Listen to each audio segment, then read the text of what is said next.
నమస్కారం. చిక్కలో హృదయ స్పందనకి స్వాగతం. నేను మీ సంతోష్. ముందుగా ఈనాటి వార్తల్లోని వివరాలు ఇలా ఉన్నాయి. రాష్ట్రంలో గత 5 ఏళ్లలో పశుసంవర్ధక శాఖ పూర్తిగా నిర్వీర్యమైందని రాష్ట్ర వ్యవసాయ పశుసంవర్ధక శాఖ మంత్రి కింజరాపు అచ్చెన్నాయుడు శాసనసభలో తెలిపారు. పశు వైద్యశాలల్లో సౌకర్యాల కొరత, వైద్యుల నియామకాలపై ఎమ్మెల్యేలు అడిగిన ప్రశ్నకు సమాధానంగా ఆయన ఈ వ్యాఖ్యలు చేశారు. గత ప్రభుత్వ హయాంలో పశుసంవర్ధక శాఖలో అభివృద్ధి నిలిచిపోయిందని, రైతులు పశుపాలకులకు అవసరమైన కనీస మౌలిక సదుపాయాలు కూడా అందించలేని పరిస్థితి ఏర్పడిందని పేర్కొన్నారు. పశువుల చికిత్సకు అవసరమైన మందులు, ఆధునిక పరికరాలు లేకపోవడం, భవనాలు శిథిలావస్థలో ఉండడం, సిబ్బంది కొరత వంటి సమస్యలు తీవ్రంగా ఉన్నాయని విమర్శించారు.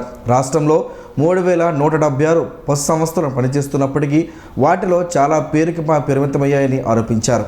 కూటమి ప్రభుత్వం అధికారంలోకి వచ్చిన వెంటనే పరిస్థితిని సమీక్షించి పశుసంవర్ధక శాఖ పునరుద్ధరణకు చర్యలు చేపట్టిందని మంత్రి తెలిపారు.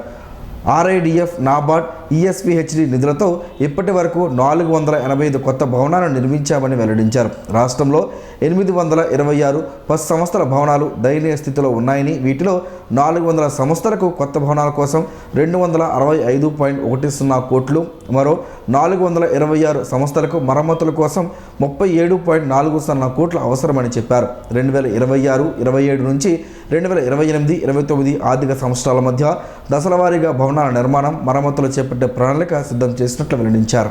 చాలా దారుణంగా ఉన్నాయి. ఈ రాష్ట్రంలో 3176 భవనాలు ఉన్నాయి అధ్యక్ష. ఇవి కూడా మేజర్గా ఎన్టీ రామారావు గారు, చంద్రబాబు నాయుడు గారు, తెలుగుదేశం ప్రభుత్వం ఉన్నప్పుడు నిర్మించినవి అధ్యక్ష. బెస్ట్ ఎగ్జాంపుల్ ఏంటంటే ఇప్పుడే మా సోదరులు సాంబశివరావు గారు చెప్పారు. 2014-19లో దాదాపుగా 326 భవనాలు అధ్యక్ష RIDF కింద నాబార్డ్ నుంచి తెచ్చి ఆ రోజు శాంక్షన్ చేశాం. ప్రభుత్వం కంటిన్యూషన్గా జరిగింది. 2019 నాటికి చాలా భవనాలు పూర్తయ్యాయి. కొన్ని భవనాలు 90% అయ్యాయి. కొన్ని భవనాలు వైరింగ్ చేయలేదు. తర్వాత వచ్చిన ప్రభుత్వం దాన్ని పూర్తి చేస్తే 5 సంవత్సరాలు రైతులకి ఎంత ఉపయోగపడేవో మనందరం తెలుసుకోవాలి. 5 సంవత్సరాలు కొత్త భవనాలు నిర్మించకపోగా ఏవైతే పాడైపోయాయో దానికి కనీసమైనటువంటి మరమ్మతులు చేయకపోవడం వల్ల, ఇవన్నీ ఇన్కంప్లీటెడ్గా ఉంచేయడం వల్ల ఈరోజు భవనాలు చాలా సమస్యలు వచ్చాయి అధ్యక్ష. అందుకే గత సంవత్సరం ఫైనాన్స్ మినిస్టర్ గారికి అడిగితే ఈ సంవత్సరం నేను అలాట్ చేయలేనన్నారు. మొన్న పట్టుబట్టి నేను ఎట్టి పరిస్థితిలో భవనాలు మరమ్మతులకి డబ్బులు ఇవ్వాలంటే 25 కోట్ల రూపాయలు బడ్జెట్లో పెట్టారు. ఎక్కడైతే 5%, 10% మనం పెట్టుబడి పెడితే భవనాలు ఉపయోగంలోకి వస్తాయో అవన్నీ ఐడెంటిఫై చేసి ఈ సంవత్సరం భవనాలు మరమ్మతు చేయడానికి నేను అన్ని విధాల ప్రయత్నం చేస్తానని ఈ సందర్భంగా తెలియజేస్తున్నాను అధ్యక్ష. నగరంలోని పలు వీధుల్లో అతిసారం కేసులు పెరుగుతున్న నేపథ్యంలో జిల్లా యంత్రాంగం అప్రమత్తమైంది. నిరంతర పర్యవేక్షణ కోసం కలెక్టరేట్లో ప్రత్యేక కంట్రోల్ రూమ్ను ఏర్పాటు చేసినట్లు జిల్లా కలెక్టర్ స్వప్నిల్ పొన్కర్ తెలిపారు. బాధితులకు తక్షణ వైద్య సాయం అందించడం, క్షేత్రస్థాయి పరిస్థితులను సమీక్షించడం లక్ష్యంగా ఈ కేంద్రాన్ని ప్రారంభించినట్లు వెల్లడించారు. అత్యవసర పరిస్థితుల్లో ప్రజలు 08942229080 నెంబర్కు ఫోన్ చేసి సమాచారం ఇవ్వాలని, సహాయం అవసరమైన వారు ఈ నెంబర్ ద్వారా సంప్రదించాలని కోరారు. డయేరియా ప్రభావిత ప్రాంతాలైన కాకివీధి, దమ్మలవీధి, గుడివీధి, మంగువారి తోట ప్రాంత ప్రజలు మున్సిపల్ కుళాయిల నీటిని తాత్కాలికంగా తాగవద్దని సూచించారు. గత 2-3 రోజులుగా నిల్వ ఉన్న నీటిని వెంటనే పారబోసి కేవలం కాచి చల్లార్చిన నీరు లేదా ట్యాంకర్ల ద్వారా సరఫరా చేసే నీటిని మాత్రమే వినియోగించాలని కలెక్టర్ స్పష్టం చేశారు. జనగణన 2027 నిర్వహణకు సంబంధించి ఎచ్చర్లోని శివాని ఇంజనీరింగ్ కాలేజీలో జిల్లా అధికారులకు ఫిబ్రవరి 24 నుంచి 26 వరకు 3 రోజుల పాటు జరిగే ప్రత్యేక శిక్షణ కార్యక్రమం ప్రారంభించారు. ఈ కార్యక్రమం ఆంధ్రప్రదేశ్ జనగణన కార్యకలాపాల జాయింట్ డైరెక్టర్ BVL సాయిశేఖర్ ఆధ్వర్యంలో జరిగింది. జనగణన నమోదు మే 1 నుంచి మే 31లోగా పూర్తి చేయాలని ఆయన సూచించారు. గ్రామ, పట్టణ స్థాయిలో నివాసాల గుర్తింపు, సిబ్బంది బాధ్యతల నిర్వహణపై అధికారులకు దిశానిర్దేశం చేశారు. మున్సిపల్ కమిషనర్లు, తహసీల్దార్లు, MPDOలు ప్రణాళికాబద్ధంగా జనాభా నమోదు పనులు పూర్తి చేయాలని తెలిపారు. శిక్షణలో జనగణన లక్ష్యాలు, చట్టపరమైన నిబంధనలు, సిబ్బంది పాత్ర, నిధుల నిర్వహణ, ప్రచార కార్యక్రమాలపై వివరించారు. CMMS మాడ్యూల్స్, HLO యాప్ వినియోగం, స్వీయ గణన ప్రక్రియ, డేటా గోప్యత, భద్రతా అంశాలపై ప్రాక్టికల్ డెమో ఇచ్చారు.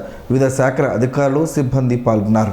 మార్చి 8వ తేదీన ప్రపంచ మహిళా దినోత్సవాన్ని పురస్కరించుకుని కళింగ వేదిక ఆధ్వర్యంలో శ్రీకాకుళం నగరంలోని స్థానిక ఎస్ కన్వెన్షన్ హాల్లో ఆ రోజున మహిళా దినోత్సవ వేడుకలు నిర్వహించనున్నట్లు Bigg Boss fame Duvvada Madhuri Srinivas తెలిపారు.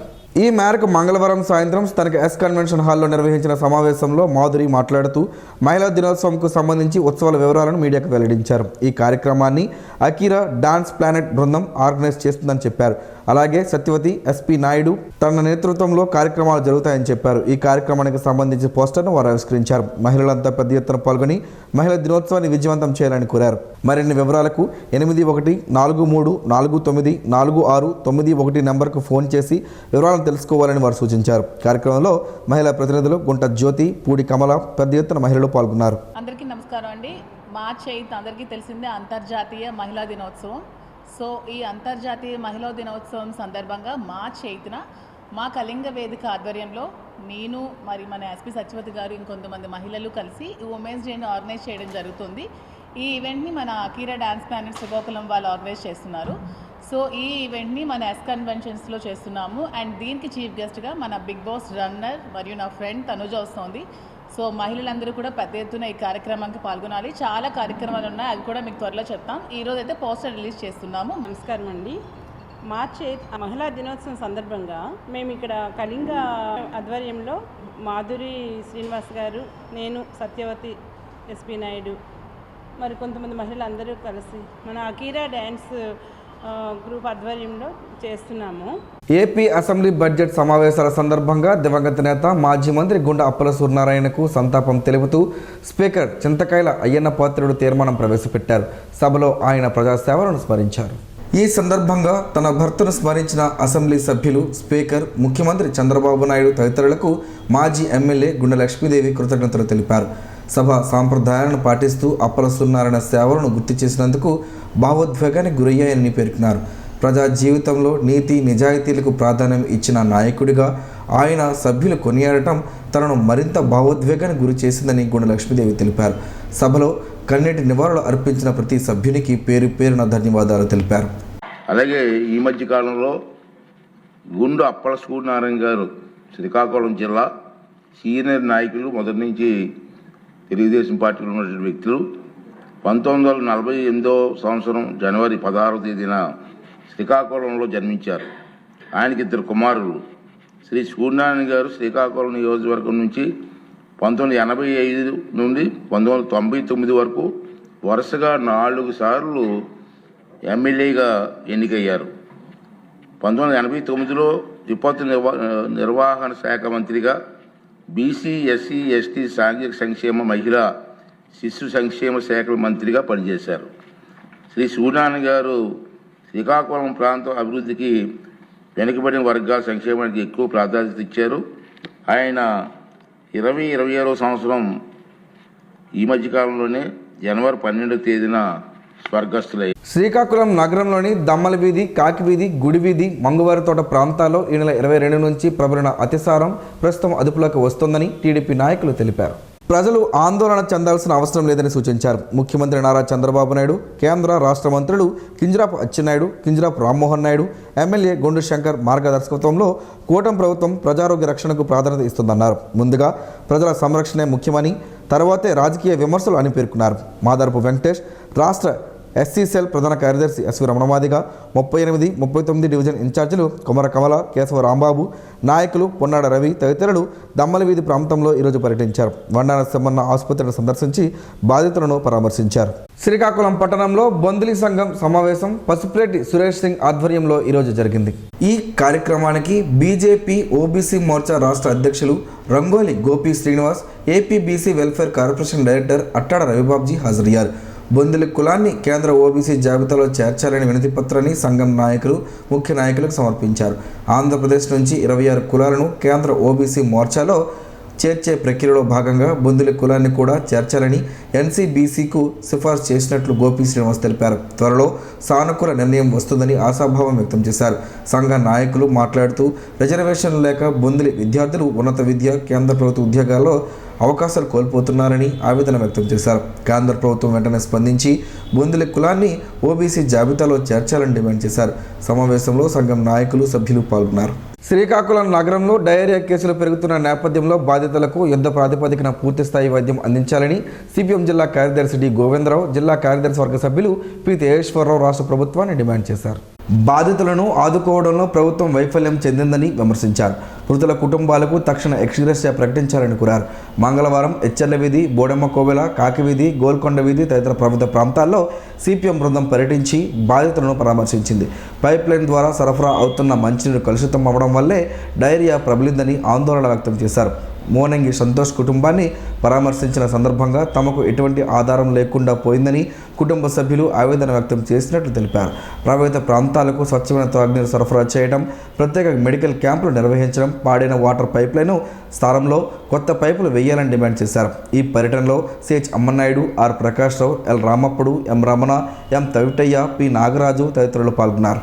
ఉత్తరాంధ్ర ప్రజల ఆరాధ్య దైవం పోలపల్లిలో వెలిసిన పైడితల్లి అమ్మవారి జాతర అంగరంగ వైభవంగా నిర్వహించబడినట్లు Abhyasa international school director Rajesh, Shiva Santoshimata Jyothishalayam Ravisharma తెలిపారు. విజయనగరం జిల్లా రాజాం సమీపంలోని పోలిపల్లిలో ప్రతి ఏడాది జరిగే ఈ జాతరకు వేలాది మంది భక్తులు హాజరై మొక్కులు చెల్లించుకుంటున్నారని పేర్కొన్నారు. జాతర సందర్భంగా భక్తుల సౌకర్యార్థం అభ్యాస ఇంటర్నేషనల్ స్కూల్, శివ సంతోషిమాత జ్యోతిష్యాలయం ఆధ్వర్యంలో ఉచిత మజ్జిగ, బిస్కెట్ల పంపిణీ కార్యక్రమం నిర్వహించినట్లు తెలిపారు. భక్తుల రద్దీ అధికంగా ఉండడంతో ఆలయ కమిటీ ప్రత్యేక పర్యవేక్షణలో ఏర్పాటు చేసి ఎటువంటి అవాంఛనీయ సంఘటనలు జరగకుండా చర్యలు తీసుకున్నట్లు చెప్పారు. ఈ సేవా కార్యక్రమంలో Jil foundation, Jadasai, R Kameswararao, Teneti Srinivasarao, Muralikrishna, GV Krishnarao, P Sridhar, G Shankar, Kormarao, Chinnarao, AP Srinivas, A Satish, M Lakshmanarao, Empala Lakshmanarao తదితరులు పాల్గొన్నారు. శ్రీకాకుళం నగరంలో డయేరియా కేసులు పెరుగుతున్న నేపథ్యంలో కేంద్ర పౌర విమానయాన శాఖ మంత్రి కింజరాపు రామ్మోహన్ నాయుడు జిల్లా అధికారులతో ఫోన్ ద్వారా మాట్లాడారు. బాధితులకు అత్యవసర వైద్యం అందించడంతో పాటు వ్యాధి మరింత ప్రబలకుండా తక్షణ చర్యలు తీసుకోవాలని ఆదేశించారు.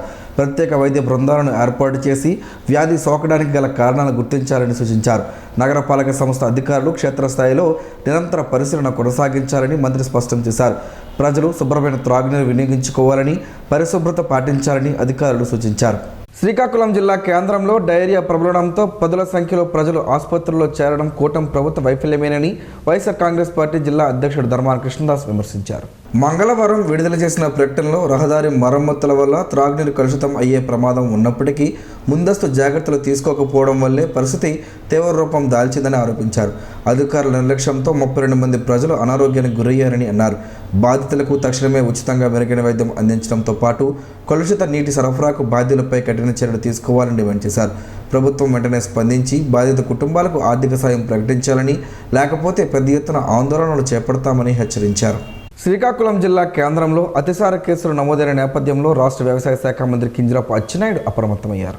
నగరపాలక సంస్థ పరిధిలోని గోల్కొండ రేవు, దమ్మల వీధి పరిసర ప్రాంతాల్లో వ్యాధి వ్యాప్తి చెందడానికి గల కారణాలు, రోగుల ఆరోగ్య పరిస్థితులపై మంత్రి సమగ్రంగా ఆరా తీశారు.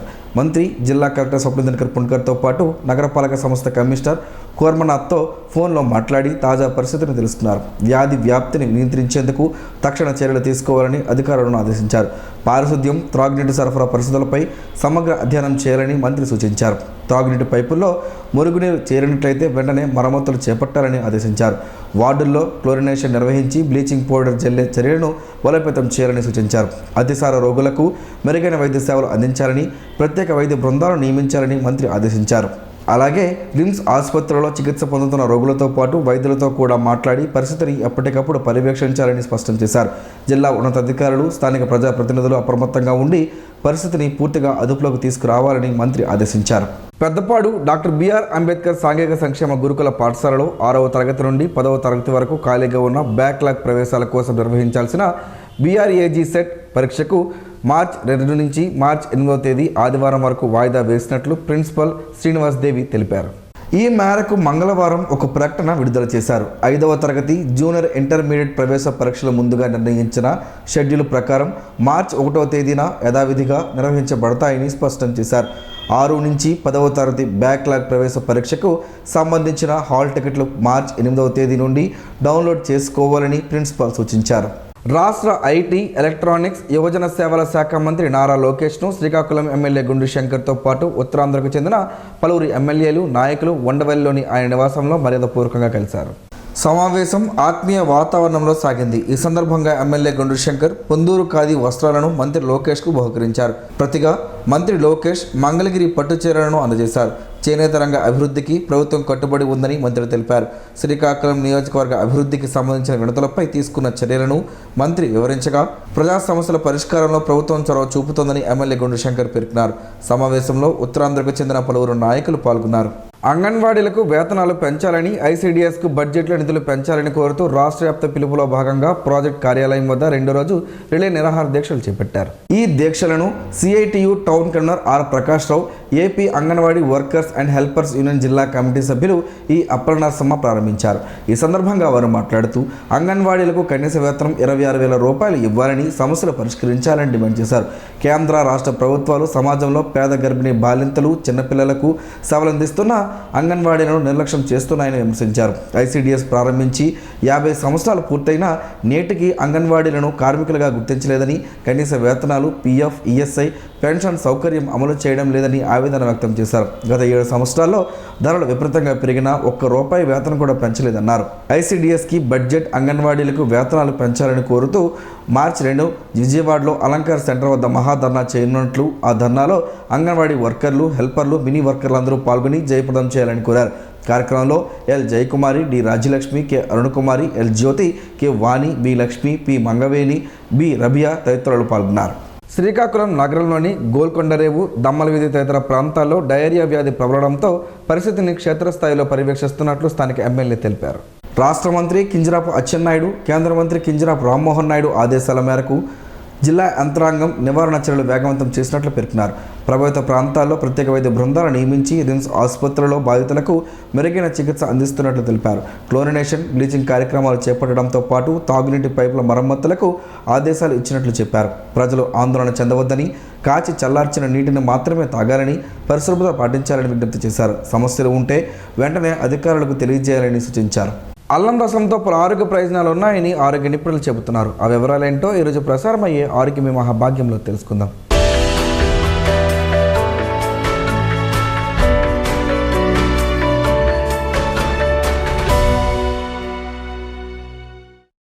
యాంటీ ఆక్సిడెంట్లు, యాంటీ ఇన్ఫ్లమేటరీ లక్షణాలు పుష్కలంగా ఉన్న అల్లం రసం శరీరానికి శక్తివంతమైన టానిక్లా పనిచేస్తుంది.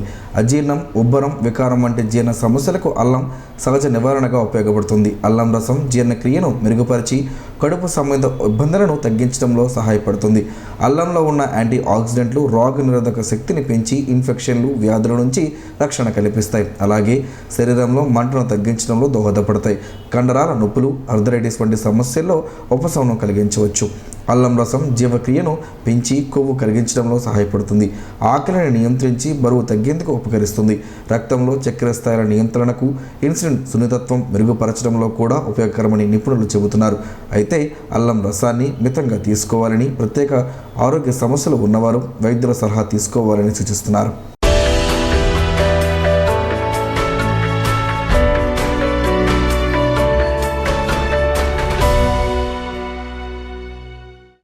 ఈరోజు వార్తల్లో ఒక మంచి మాటను విందాం, ఆచరిద్దాం. సమాజ శ్రేయస్సును కాంక్షించే మహనీయుల మాటల్లోంచి ఈరోజు.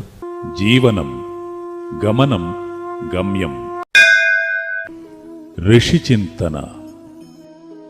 5 సంవత్సరాలకు ఒకసారి నమ్మించువాడు రాజకీయ నాయకుడు, జీవితకాలం నమ్మించువాడు గురువు, తరతరాలు నమ్మించువాడు దేవుడు, ఏదీ నమ్మనివాడు పరమాత్మ సత్యమును మాత్రమే విశ్వసించి అనుభవం చెందువాడు ఋషి.